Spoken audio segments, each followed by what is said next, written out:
Bueno, pues estamos ya, les voy a presentar a nuestros invitados de esta noche. Se encuentra el doctor Ángel Leal, abogado de inmigración. Un poquito más adelante se incorporará también Marta Arias, abogada de inmigración. Pero quisiera conversar con el doctor Leal precisamente sobre lo que estábamos comentando en nuestra introducción. El miedo que ha causado, abogado, muchísimas gracias por estar con nosotros. Un gusto volver a saludarlo.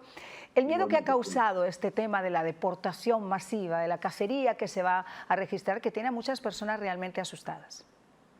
Sí, no, efectivamente hay motivo para estar asustado, no para entrar en pánico y no con la intención de sembrar el miedo, pero es el momento de prepararse. Ya estamos viendo algunos casos donde se están efectuando deportaciones que anteriormente con la política de inmigración actual, que va a ser la anterior en pocos días, no sucedería. Acabo de ver un caso de Texas de una señora con dos hijos americanos que faltó su corte de inmigración porque había acabado de dar a luz, le hicieron una cesárea, le recomendaron de que no saliera, o sea, que descansara, que estuviera de reposo. El esposo, ciudadano americano, llama a la corte para explicar el caso de Christian Salazar. Es un caso de Texas. Y llama a la corte para explicar que la esposa está indispuesta por el tema de la cesárea. Y el caso es que el juez le firma una carta de deportación en su ausencia. Hay un mecanismo para pedir una prórroga formalmente, tal vez no se obedeció. No estoy criticando al juez porque si la persona no compareció y no se pidió la postergación de la audiencia correctamente, estas cosas pueden suceder. Pero generalmente lo que preocupa es que después ICE llama a esta familia para discutir el tema migratorio de la señora y en ese momento la detuvieron y la deportaron con hijos americanos. Los hijos americanos no fueron deportados, pero acompañaron a la madre a México. El caso es que el esposo americano está aquí solo sin su familia. Y esto en realidad no debía haber sucedido porque generalmente cuando hay una falta de comparecencia por circunstancias extraordinarias fuera de su control, como la grave enfermedad de uno, que Dios no lo quiera, o la muerte de un familiar allegado, que Dios no lo quiera, esos casos se pueden reabrir y generalmente ICE hubiera dado esa oportunidad. Así que estamos empezando a ver este cambio de política inmigratoria que puede resultar en más deportaciones. Claro, pero esto es curiosísimo porque está pasando en la administración Biden. Esto no ha Es pasado correcto. todavía en la administración del presidente Trump, porque él sigue siendo un Es presidente correcto. electo y no un presidente en funciones, y su política Es correcto. migratoria como tal no ha entrado en efecto. Entonces, ese tipo de cosas hay que marcarlas para ser justos en lo que esta administración está haciendo todavía a día de hoy, en ese momento. Y ahí vamos precisamente a cómo se manejan este tipo de cosas por los medios de comunicación y cómo se confunde también a las personas que nos están viendo. Siempre se ha demonizado al presidente Donald Trump, por ejemplo, con el tema de las deportaciones, pero pocos de ellos recuerdan que el expresidente Obama fue el presidente en el cargo que más personas sacó de este país y sin beneficiar, y ahí está mi siguiente pregunta, a todos esos millones de indocumentados que también están en este país, que se merecen más que nadie que les saquen de las sombras, que son personas de bien, que llegaron quizá de forma irregular, pero que han cumplido con las reglas, que tienen a sus hijos acá, que están ya insertados en esa sociedad, a quienes todas las administraciones, tanto republicanos como demócratas, les han prometido el oro y el moro en las campañas políticas, pero que ninguno de ellos ha hecho nada por ellos. Y específicamente en estos 4 años, abogado, y corríjame si estoy en lo incorrecto, en estos 4 años donde todas esas personas que han llegado de forma ilegal masivamente, esos 11 millones de indocumentados, les han subido por encima y han perjudicado en muchos casos la esperanza de que pudieran salir de las sombras. Bueno, sí, vimos números récord de ingresos durante la administración Biden, en gran parte por la pandemia y el acúmulo de personas que deseaban entrar, que finalmente cuando se abrieron los puertos de entrada, esto sucedió. Hubo un tiempo, diría 1 año y pico, 2 años del mandato de Biden, donde hubo un flujo descontrolado migratorio en la frontera sur, indiscutiblemente. Eventualmente se aprueba reglamentación en mayo del 2023 que se llama Secure the Border, asegurar la frontera. Después, Circumventing Legal Pathways, evitando vías legales para entrar al país, ya para cuando esto habían creado el programa de paro humanitario y el paro de reunificación familiar. En septiembre del 24, la de Secure the Border, asegurar la frontera, todo con el propósito de parar el flujo descontrolado en la frontera, descalificando a las personas para poder pedir asilo si entran de forma ilegal por la frontera sur, suroeste específicamente. Esas regulaciones han funcionado. Actualmente los números de cruces han bajado a números bastante bajos, pero hay el acumulo de lo que usted dice y es correcto, de las personas que llegaron anteriormente.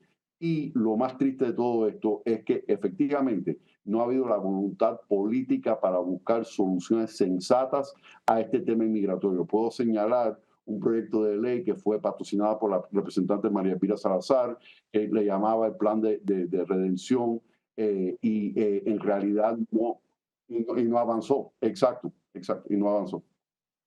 Quiero centrarme un poquito en el tema de los cubanos. Muchas de las personas que nos están viendo ahora son cubanos, muchos de ellos entraron acogidos, por ejemplo, a ese parol que se ofrecía también a nicaragüenses, que se ofrecía a venezolanos, que se ofrecía a haitianos, con una diferencia es que cuando ellos llevan más de, corríjame también si estoy en lo incorrecto, un año y un día, ellos pueden ajustar su estatus migratorio. ¿Cómo queda exactamente esa situación con los cubanos que fueron acogidos a ese parol? El cubano está bien, porque el cubano que entró con un paro humanitario al año y 10 días puede acogerse a la ley de ajuste cubano. Los venezolanos un poco más complicado, depende de la fecha de entrada. Si entraron antes de julio del 23, pueden calificar para un TPS. El caso de los haitianos, si entraron antes de junio del 24, pueden calificar para un TPS con un estatus de protección temporal. El caso nicaragüense es más complicado porque no califican para TPS, no hay una ley de ajuste nicaragüense, venezolana o haitiana. Entonces, generalmente son personas que deben de regresar al país de origen o en muchos casos están pidiendo asilo. Ahora, esto normalmente es un parol que supuestamente tenía que partir del país de origen, que no podía pasar por un tercer país. Por ejemplo, hay mucha gente que llegó a Selva del Darién, que atravesó México, por ejemplo, que entraron por la frontera sur, y eso obviamente violaba de alguna forma los términos de ese acuerdo, de ese parol que decía claramente que la persona tenía que ser trasladada desde un país a otro país sin pasar por terceros países, porque entonces podían haber pedido esa residencia o haber pedido su estatus migratorio en México, por ejemplo, si es que lo atravesaron, o cualquiera de los otros países que atravesaron para llegar a los Estados Unidos. Pero ¿qué pasa con aquellos que llegaron por frontera? ¿Qué pasa con todas esas personas que sí estuvieron sometidas, por ejemplo, a la decisión de un agente migratorio y que muchos de ellos, por ejemplo, estaban pendientes de una deportación que hasta este momento no se ha llevado a cabo, pero que sigue pendiente? ¿Cómo queda ese tema cuando además Cuba ha dicho que no va a aceptar a muchos de los cubanos que pudieran ser deportados?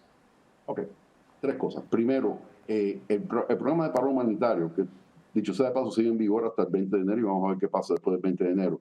Pero básicamente lo que prohibía es que la persona tenga doble nacionalidad o residencia permanente en un tercer país. El que entra por frontera, habiendo atravesado terceros países y entra ilegalmente y no solicita asilo en esos terceros países que transitó, queda descalificado para pedir asilo a no ser que haya entrado legal o haya pedido la cita correspondiente a través de la aplicación móvil CBP One para solicitar asilo. Eso existe desde mayo de 2023, es la Circumventing Legal Pathways, evitando vías legales para ingresar al país. Entonces, lo que le llegaron a entrar legalmente o no legalmente, que lo han procesado para la Corte, muchos de estos casos están programados para la Corte para el 2027, el 2029. Entonces, básicamente, hay un acumulo de millones de casos en la Corte de Inmigración, inclusive de personas recién llegadas que están pendientes de corte. No todos de ellos aprobaron miedo creíble y simplemente lo citaron a la Corte. Muchos de ellos van a tener problemas para calificar para asilo si entraron de forma ilegal, aunque no lo hayan deportado desde la frontera. Pero el caso es que el número de casos que están pendientes en la Corte es un número demasiado alto para el número de jueces de inmigración que existe. Exacto, cuando hablamos, por ejemplo, de etapas, porque hasta este momento, como digo, se ha hablado de deportaciones masivas, pero incluso Tom Homan, que es el nuevo zar de la frontera, fue enfático, por ejemplo, en una rueda de prensa hace 2 días, en los que aseguraba que iban a ser enfáticos con los criminales y con todos aquellos que hubieran atentado contra bienes o contra personas aquí en los Estados Unidos, que esa iba a ser realmente su enfoque y su prioridad, obviamente porque son conscientes que sacar de este país a 11 millones de indocumentados, por mucha voluntad que quizás se quisiera tener, es muy poco práctico, y yo le diría que hasta imposible por cómo está este engranaje hecho en estos momentos. Ahora, el tren de Aragua, se ha hablado tanto del tren de Aragua, hace 4 días volvieron a entrar en un edificio de Aurora, pero esta vez no se pudo negar la evidencia porque 14 de ellos fueron detenidos. Eso volvió otra vez a poner el dedo, la atención sobre estas bandas ultranacionales, que primero fue la Salvatrucha, el M13, que ahora están centralizadas en el tren de Aragua, que están tratando de insertarse no solo en Colorado, sino en otros estados. Esa gente son la prioridad de lo que se llaman en este momento deportaciones masivas. Efectivamente. Y esta incursión de personas que están vinculadas al crimen organizado es totalmente inaceptable. La función del Departamento de Seguridad Nacional primordialmente es asegurar la seguridad nacional y la seguridad pública. Eso es la primera función. Esto es un fallo sistemático que ha ocurrido y que ha estado ocurriendo a través de los años. De hecho, actualmente en las prioridades de deportación con el gobierno actual, está personas que constituyen una amenaza a la seguridad nacional, espías, terroristas, pandilleros, personas que constituyen una amenaza a la seguridad pública por los antecedentes penales, personas que no constituyen una amenaza a la seguridad fronteriza porque no entraron ilegalmente al país después del 1 de noviembre de 2020. En realidad, esas son las prioridades actuales. Ahora, con la nueva administración, prácticamente lo que pretenden hacer es priorizar los casos de personas con antecedentes penales o quien constituyen una amenaza a la seguridad pública, pero en realidad el señor Homan ha sido claro que cualquier persona quien haya ingresado ilegalmente al país ha cometido un delito.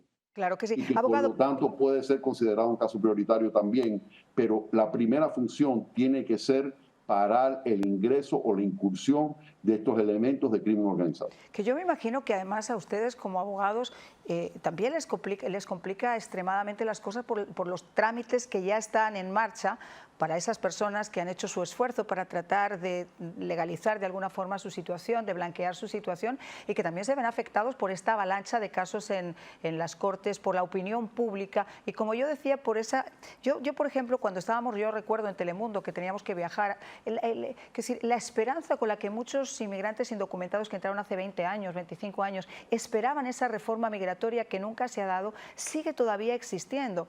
Y lo que ha ocurrido ahora es que han puesto en la última fila a esas personas que de repente merecerían más que nadie que los contemplaran como parte ya de esta sociedad. Efectivamente, y esa esperanza de esa añorada amnistía, como el plan de dignidad y redención de María Elvira, que la representante María Elvira Salazar. Que yo lo discutí con ella y me parece sensacional, porque si no es un también, perdón, pero es totalmente devolver de la acuerdo, dignidad a esa gente. Totalmente de acuerdo. El caso es que eso nunca sucede. Entonces, ¿en qué está basada la esperanza? Está basada la esperanza en de que si la persona llega y pide asilo y de alguna forma lo citan a la Corte de Inmigración o le dan algún tipo de libertad condicional pendiente corte y esa persona llega a presentar asilo, es posible que ese caso de asilo pueda estar pendiente con inmigración 6, 7, 8 años, inclusive hasta más.